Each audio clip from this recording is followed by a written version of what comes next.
This edition of Mac Voices is supported by SaneBox. Organize your inbox and never waste time on email again. Sign up today at sanebox.com/MacVoices to save $25 on any subscription. Welcome to Mac Voices. This is the talk of the Apple community, and I'm Chuck Joyner. Folks, we're playing a little bit of catch up here with some of our friends at Take Control, and I'm really excited. I always get excited because there's a brand new Take Control book out by Mr. Jeff Carlson. So I want to welcome Jeff first. Jeff, great to see you as always. Thanks for being here. Thank you very much for having me. It's always great to be here. It is great, and we are getting you just after you have completed Take Control of Managing Your Files, which covers macOS, iOS, and iPadOS. And I'm anxious to get my hands on this book. Well, I guess get my computer on the book. No, never mind. Because that's something that I don't care who you are. Everybody I think goes through the process of trying to figure out how to manage their files, and often it's a sloppy, messy kind of process. And then you find exceptions to the process, and it drives you crazy. And I'm hoping maybe you can help us all get just a little more organized, especially in a world now where we have files all over our Mac or Macs and on our iPhones and iPads. So yeah, I assume that was the genesis of this book. It was, yeah, definitely. I mean, this came from our publisher Joe Kissel, and this is something that he has fielded questions about, I think, literally for years. People who just they have so many files that they have to deal with, and it's that funny computer thing, because you don't really want to spend your time managing files. The computer is here to make things easier and take advantage of, like all the things computers are supposed to do. Like when you get on your Mac, you don't think, oh man, I'm gonna do some filing today. Oh, I'm gonna put things in the proper space. No, you want to do fun things. You're creating, or you're writing, or you're watching videos. You're like all of those things that we think that we're going to do, and then you kind of end up spending a lot of time either pushing files around, like, okay, I just got attachments for email, someone sent me a file, I've got stuff on my desktop. And so part of it is, okay, what do I do with all this stuff? Part of it is trying to find something later, which is kind of a big deal, because you're like, okay, like I know it's on my computer somewhere, and maybe you'll do a quick spotlight search and you get 16,000 results, and that's just kind of frustrating. So how do you find something later? And then, like, a lot of it too, and I know this is kind of more of a squishy approach to this, but like I've found that having lots of files and having sort of a disorganized system, like it adds to a lot of mental anxiety. I mean, I know people who they probably spend 40% of their energy concerned with the fact that they have too many files on their desktop, or they don't know where anything is, or they don't know how to file anything, even though in reality they're not touching any of those files, dealing with any of them, or maybe they're dealing with such a tiny percentage of them, but there's still just that anxiety that's like, oh, I've put myself into a cluttered room and I can't get out because I have to stay in this room. What do I do? And so that was really kind of the impetus for doing this book, which was, all right, how can we give some strategies, give some advice on how to take control of all this? Because I think it's something that everybody deals with in one degree or another, and it's also like an enormous topic, because your filing system might be different than my filing system. You may not have a filing system. I mean, the idea of having a filing system might just be too anxiety inducing. And I think part of this part of the reason why Joe and I talked about it is, I cover some of this in my Take Control of Your Digital Photos book, because you're dealing with, lots of images, lots of stuff incoming. What do you do with it? How do you find it? And so there were kind of parallels to that mode of working. That's a really interesting comparison that I would not have thought of right away, but it's a great one. I guess the little bit of difference there is that you're creating but you're creating the files on the Mac too, or in iOS or whatever. So yeah, trying to figure out how to do it. Now things have definitely gotten better as search capabilities have improved. But now we have the issues of, okay, do you meta tag things, or do you use Apple's tag system, or do you search within the document? And here we go again. At some point, you have to implement some kind of system, even if it's just a very gross, high-level system. You've still got to figure out what that is. Yeah. I mean, that's kind of the point, I guess, is, look, I would love to say, okay, read this book and follow all the steps, and you will have a complete system. And for a while, as I was outlining and trying to figure out, I was like, what is the most optimal way to do this? And I realized, like, there is no optimal way to do it. And so part of the book really talks about, all right, before we even get into the specifics of, here's how to do spotlight searches, here's how to tag files, here's how to, organize folders. Let's talk about you. Like, what do you want? What are your goals for having, some sort of an organized system? Obviously, the goal would be everything is organized. I know exactly where everything is, and I don't have to put any energy to it. And that's a really good goal, but it's also kind of a massive task, I think, for a lot of people. So, then you have to figure out, all right, what piece of this can I do? What can I do in the next, next couple of hours or next weekend that can make this vastly better for me without that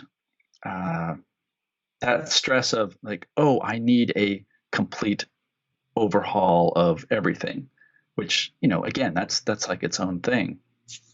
So some of that is, finding an organizational system that works for you. And so one of the things that I recommend in the book is, all right, take a look at other things in your life or your digital life that kind of correspond to how you file things. In your mail program, for example, way back when, back in the what was that application called? Emailer, I think. Claris Emailer? Claris Emailer, sure. I'm scraping my brain for that one. I had folders for everything. Like every email got put into a folder, and I spent so much time filing. It was kind of ridiculous, but that's, my thought was, okay, this is how I have to do it so that I can find things later. And for some people that totally works. I realized that I was just spending too much time filing things and not enough time really dealing with things.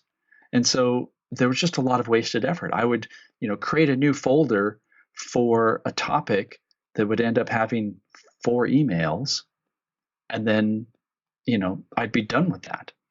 So, that sort of points me to in my example, that trying to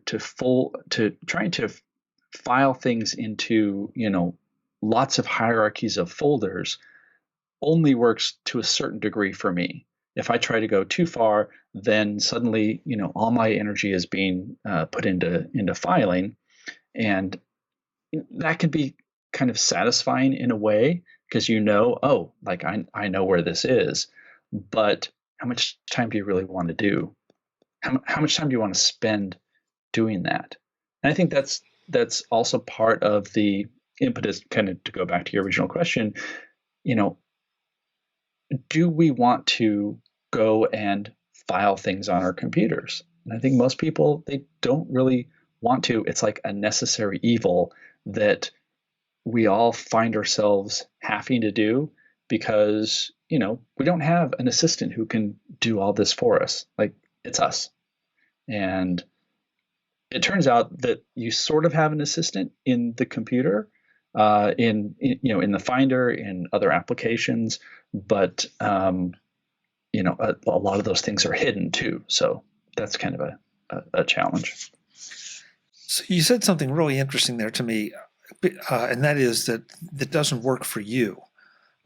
Because I can think of one friend specifically who I think if we took her filing system, she might just curl up and dry up and blow away, because she is so specific about it. And to her credit, man, she can find anything, within her filing system, and that's her. I'm not that way. I tend to rely on I make the mistake of relying on my memory, but I also rely on search and Spotlight and all to be able to find things because I could spend all day trying to organize things into different projects and all. And, there are certain things that, make perfect sense. I'm going to be working on, what we're doing here is a good example. I'm going to be working on Jeff Carlson's interview for this book. So I'm going to create a folder for the assets, throw it in there. And I know that way I know, where the graphics are going to be, where the audio file is, where the video files are. And that's pretty easy. But, it's sort of the long-term stuff that challenges me, or the nitpicky little things. So I don't. Obviously, we're not going to review the whole book here, but give us some ideas of where you might get started, or how you decide what kind of filing system works for you. Yeah. So I think if you take anything away from this book and from what we're talking about today, and I say this because I'm going to sort of preface this because I'm going to say it out loud, and my brain is going to be like, well, duh, that's really obvious. And yet it's also kind of a difficult thing. That thing is consistency. If you are consistent about the way you file things, then it all makes sense. So let's say, for example, you decide that you have, a set of projects, okay? And you set up a hierarchy of folders for where those projects are. So I can mostly just use myself as an example here. But for example, all my work files I have stored in Dropbox. And I have a folder for my company name, and all the articles and projects and videos and like all of that I have as separate folders, so that I know, for example, I can go to the Take Control folder, and inside the Take Control folder is Take Control of managing your files. And then within that, I've got, maybe folders for images that I need for screenshots, and then the actual, documents that I'm working on. And so as long as you have that kind of consistency, then you know where things are going to go. And I think part of this mental state is, I say that because it all sounds kind of, I don't know, like, what am I trying to get at here? Like it all sounds kind of hippy dippy, like, in order to file things, like you have to have the right brain set, the right mind zone, but I know I'm saying this out loud. It sounds ridiculous, but it's also true, because part of what you have to do when you're coming up with a file system, or evaluating your current file system, like, don't just think about where is this file going to go. I think like maybe 60% of what you need to be thinking about is, okay, how am I going to find this file later? Because like putting it somewhere, that's one thing. I've got a closet where I put stuff. Am I going to find stuff easily? Maybe not. Maybe I just threw it in the closet because I want it out of the way.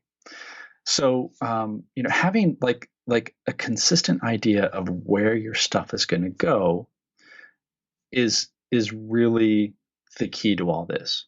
So part of what you do to start off with is take a look around, see what needs to be done. That can be figure out where all your files are coming from. Do you get stuff from other people with projects? Are they files that you know develop yourself as part of projects, or maybe different correspondence? Like assess what you have in front of you before you say, oh, well, this sounds like a really good scheme. I'm gonna jump into that. So see what you have, and then you can figure out, okay, am I going to do this using hierarchical folders? And if you do use folders, like what level of detail are you going to get at? My recommendation is, don't go 8 levels deep if you can avoid it, just because then you're kind of getting into the weeds. Maybe there are some projects that work that way, but do you want to spend 10 seconds clicking through 7 folders trying to get to the thing that you want? So like keep things simple, keep them consistent, and then also think about how you're going to find stuff. And that can be, all right, I know exactly where this take control folder is, and I'm going to be working on this project pretty consistently, pretty diligently for the next several weeks.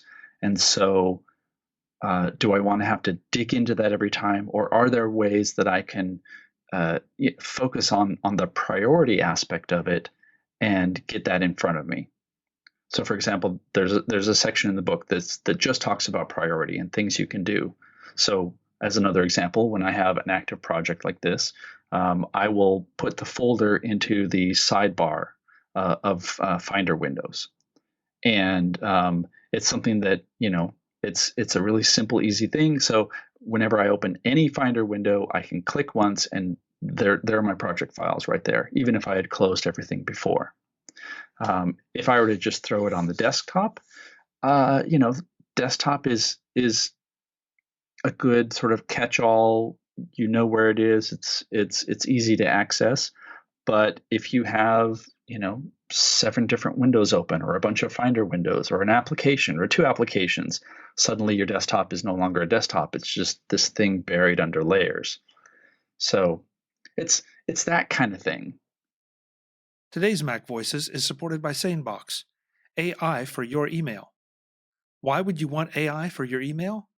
Because SaneBox applies AI algorithms to all your incoming email to sort and prioritize it, so that only what you want and what is important lands in your inbox. Everything else goes to their Sane Later folder, where you can browse through it at your convenience. If that was all SaneBox did, it would be well worth it. But there's so much more. Because there are some emails I get that I know I never want to hear from again, the Sane Black Hole is one of my favorites. Drop an email into the Sane Black Hole, and not only is it gone, but so are any more emails from that sender. Or you can snooze an email for hours, days, weeks, months, or even years easily. Tickets, registrations, and other important emails that you really don't need today, but will at some future point, can safely and securely be snoozed until you do need them. Or create your own custom email folders so that incoming emails go right to them. That's a perfect way to keep track of all those order acknowledgments from your favorite online store, or all the correspondence from your boss. All this and a whole lot more is what you get when you visit sanebox.com/MacVoices to sign up for the email service that I consider essential. Even better, when you use sanebox.com/MacVoices, you get $25 off any subscription package. sanebox.com/MacVoices. You could be in control of your email in just a few minutes. sanebox.com/MacVoices. Thanks to SaneBox for their support of MacVoices. Jump in, because I feel like I'm like, throwing out this, like, well, it can be anything you want, man. But it's also very, very specific in terms of, how to use these tools in a way that's going to work for you. Does that make sense? Yeah, it makes perfect sense. Okay. And first of all, you hit one of my favorites that I think is so grossly overlooked by so many people, and that is the sidebar in your Finder windows. I mean, that's every time I talk to anybody about this, they act like it's a revelation, and it's like, Yeah. well, it just makes perfect sense. You can customize the top bar of your Finder window. You can customize the sidebar, and there's nothing that says you do it once and leave it that way. There's no perfect. So you're right, throwing current projects in there. And then when you're done with them, take them out and make room for others. I absolutely love that one. And yeah, I do that all the time. I have a set of things that are kind of static. You know, they're always there because I'm always going to need to get there. But then there are also the ones that, yeah, they're there for maybe 3 or 4 days or a week or a couple months, and then they disappear. So Yeah. I love that Yeah. idea. But Jeff, what I hear you saying, I think, is that part of this is learning what the capabilities of the different OSs are, and then leveraging them, excuse me, to the way that you work or the things that you do. Yeah. Oh, that's a huge part of it. And this is why I love talking to you, because you're able to like condense the word salad that I just threw out and say, oh, this is what you mean, right, Jeff? Yes. Yes, that's how it works. You know, speaking of Finder windows, this is one of those things where I would hope that everybody knows this, but as I was writing this, it sort of reintroduced the power of this concept to me, which was so back in the day, if you wanted to get to a folder, you had to, click on your hard disk icon and, kind of drill down to where your projects are. And one of the kind of brilliant things about the Finder on macOS, and this is not anything new whatsoever, is just the fact that you can create a new Finder window and go anywhere you want in that Finder window. You can create a new Finder window that has the exact same contents as the previous Finder window that you just made. You can have the desktop, which is actually just a folder in your hard drive. You can have that as a Finder window. And I've internalized this for years, but as I was sort of picking this apart, it made me realize, okay, there are some times when you have, a super cluttered screen. You have a lot going on. You've got, the music app in one corner, and you've got, a web browser over here and a word processor over here, and you've got things going on, and you want to get a file on your desktop. And you probably even have a Finder window for the desktop underneath all of that. And so rather than stop and go, oh God, I need to go find this thing, you can just go File, New Finder window, get a Finder window, and go where you need. So there are sometimes when I would go up to the menu bar in the Finder and click Window and just see what my open windows were. And I would have 3 windows that were just the desktop when I was really busy with stuff. And that's okay, because it's giving you fast access to what you need. I don't know if maybe I'm overstating how amazing this is, but I have a feeling that there are a lot of people who are just like, okay, I need to go to my project folder, and they just sort of they navigate the whole hierarchy trying to get there, not knowing that you do Command N, your shortcut is right there on the sidebar. You click that, and boom, you can get into the file you want and not have to expend all the time and the energy into sort of interrupting your flow and being like, oh, where is that file?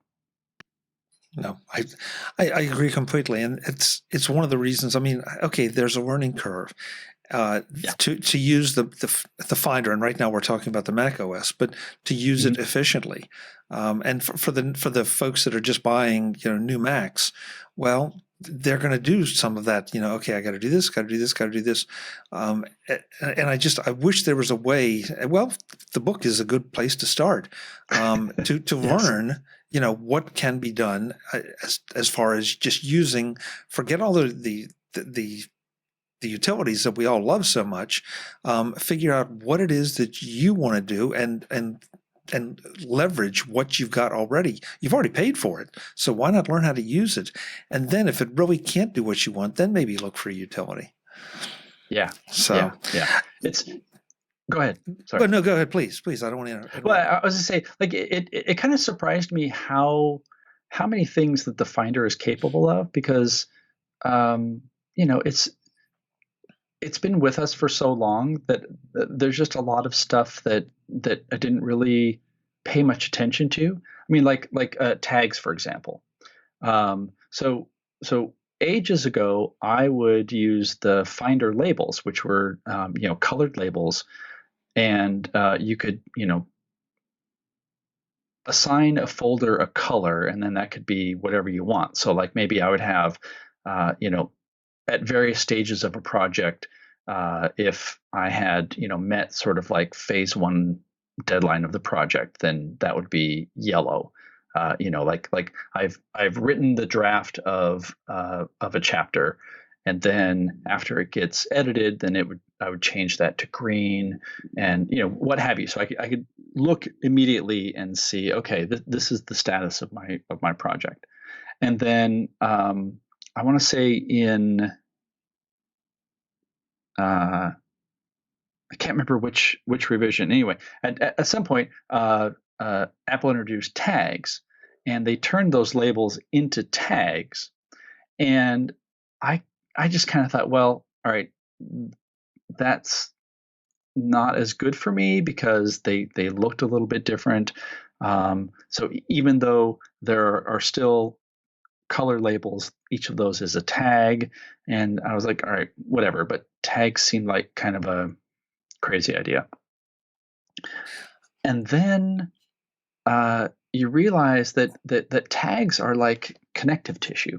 So let's say you have no interest in doing hierarchical folders, or more practically, let's say you have a project like a keynote presentation that you are collaborating with somebody else on. Well, one of the curious things about that is, if you're going to do the internal collaboration that Apple has built in, that has to be in the Keynote folder in iCloud Drive. You can't move that to your project without breaking that collaboration. So one way to get around that is you tag it.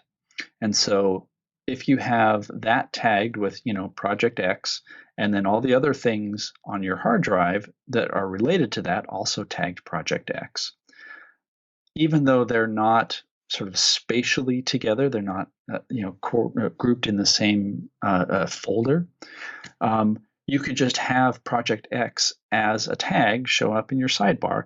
You click that and you see all the files related to that, and then the locations don't matter as much. So there's an argument to be made, if you have no desire and don't care about where things are put, you could just use tags entirely and use that as a way of organizing. Or what I tend to do is kind of a mix of both. So I know where things are in projects based on folders, but I also have tags that let me grab other things, or have something tagged if it's like an asset that I use for multiple projects. Like let's say you have a logo that you're going to use a lot. Well, it's not uncommon to say, okay, well, I need this logo in this new task or this new project. So I'm just going to make a copy of that and put it in the new project folder. Well, then you end up with 10 different instances of this file on your hard drive. It's kind of inefficient. It's annoying. You do a search for that logo, and then you realize that there are 15 of them, and maybe there was a slight revision at one point, and you're not really sure where it was. And what if you just have the one logo and you have it tagged with the project? Then you can import that, and it just stays in whatever master place that it's at, and you've kind of reduced your clutter there. Tags is something that I know I've talked to several folks on the show about, Brett Terpstra in particular, because he's a big tagger. And And I'm like you, though. What I discovered, because for a long time, it's like, okay, I'm going to adopt this, and I'm really going to, and it's a real pain. But I discovered, just like you, that I don't have to tag everything. I just, if I think this is something, A, that's like super important, or B, that I think I'm going to have trouble finding later, I'm going to put the tags in, and then when I do a spotlight search, it's going to find that. And so, even if it can be a tag that has nothing to do with the actual content. It's just, it's almost a mnemonic device that say, okay, I'm going to, tag a bunch of files with kumquat, a word that I would never use under any other circumstances. And as soon as I search on kumquat, I'm going to find everything that I tagged meaningfully with that. So this goes right back to where we started with the idea that you find systems that work for you, and don't. Yes, obviously take Jeff's advice here on some of it, but it's not written in stone, not even close. Yeah, I think with this book, the only thing that's written in stone is find a system that works for you, and just be consistent about it, because the consistency is so important, because you'll just sort of get into the habit of, okay, I know I'm starting up a new project. I know that I'm going to want like a project folder and 3 folders inside, one for correspondence, one for, old revisions, one for images, whatever, based on the project. Then exactly where things go, and you end up thinking about the project and the aspects of the project rather than all the filing. Because maybe it's just me. Like I hate filing. I hate having to deal with all this stuff, because there are 500 things I would much rather do, and that applies to paper filing too. I have boxes of paper files that I need to go through, but it takes time and focus, and I can't do anything that's fun because I'm having to deal with all these files, and so I don't do it. And then it bites me, because suddenly it's like, oh, do you have your car registration from the car that you bought in 2003? Like, I know I have it in this house somewhere, and so it's kind of the same with your digital files. You can either put in a little bit of time up front, having a consistent system, or tagging things when you save something, and reap the rewards of that later, or you might find yourself at the end trying to find something and realizing, oh, I named this thing weird, or I put it in a weird place, I can't find it, and then you're spending twice as much time just trying to locate something.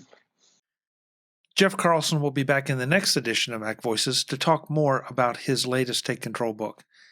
In part 2, we get away from the Mac discussion and focus more on iPad OS and iOS file management, and file management in general, where you store your files, how, and what the implications of cloud storage really are. That's next time on MacVoices. I hope you'll join us. Until then, and as always, I'm Chuck Joyner. Thanks for watching. Visit MacVoices.com for show notes and to connect with Chuck on social media. Get involved in our Facebook group or like our Facebook page, and get more out of your Apple tech with MacVoices Magazine, free on Flipboard and on the web. And if you find value in it all, consider supporting us through either our Patreon campaign at patreon.com/MacVoices, or by making a one-time donation via the PayPal link on our front page and in the show notes of each episode. You will join these fine people who help bring you MacVoices.